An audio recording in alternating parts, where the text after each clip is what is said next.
Bwana sifiwe. Mimi naitwa Presenter Mbogo na leo nataka niwaletee neno la Mungu. Na leo nataka tusome katika kitabu cha Wakorintho wa kwanza 8 kuanzia pale 8. So kitabu cha Mungu kinasema hivi: lakini chakula hakituleti karibu na Mungu. Lakini chakula hakituleti karibu na Mungu.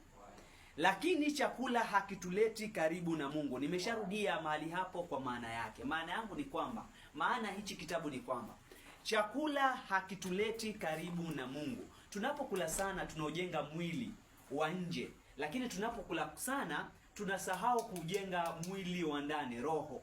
Sasa ili tuweze kuijenga roho, tunastahili kulisikiza sana neno la Mungu, tunastahili kulisoma sana neno la Mungu. Hilo ndilo litakalo tujenga sisi ndani yetu, ambayo ni ile ambayo Mungu anaitazama. Tunaambiwa kwamba lakini chakula hakileti karibu na Mungu. Kumaanisha nini? Tukila sana, kama hatuna mazoea ya kutafuta uso wa Mungu kwa kufunga na kuomba, inamaanisha kwamba tunajitenga ama tunajisukuma mbali na ukaribu wake.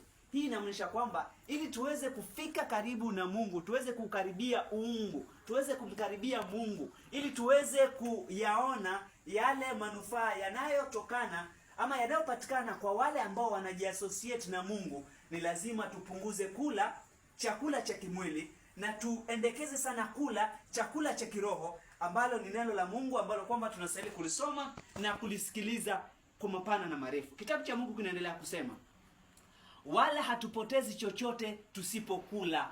Yaani hakuna kitu chochote utakachopoteza unapokosa kula.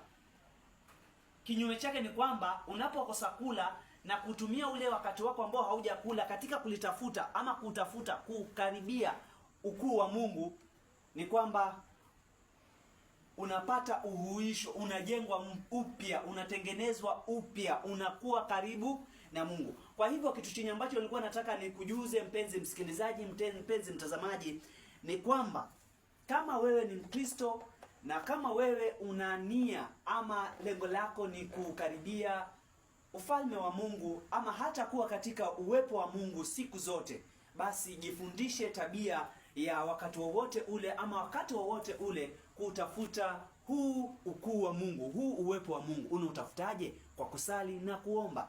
Si katika huku kusali na kuomba kwenye ambapo tunazungumzia ni kwamba unastahili hata wakati mwingine unaacha kula, kwa sababu tunaambiwa kwamba katika kitabu cha Wakorintho wa kwanza 8, hata usipokula hakuna kitu chochote kile ambacho unapoteza. Zaidi ya yote unajisogeza karibu na uwepo wa Mungu. Haleluya. Kwa hayo machache, Mungu atubariki. Lakini kabla sijatoka hapa, nitataka kuomba nawe. Mungu Baba, Mungu Mwana, Mungu Roho Mtakatifu, jioni ya leo nasema asante kwa huyu ambaye ameweza kusikiliza.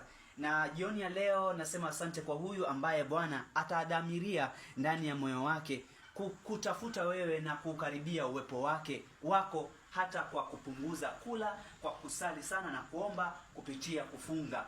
Nimeomba haya yote nikiamini kwamba Bwana utaenda kumwezesha, utatuwezesha sote katika mapenzi ya Yesu Kristo, mwombezi Bwana mwokozi wetu. Amen. Kia wakati mwema, tuendelee kutafuta ufalme wa Mungu, na hatimaye haya yote ya ulimwengu ambao tunahitaji Mungu atatujalizia.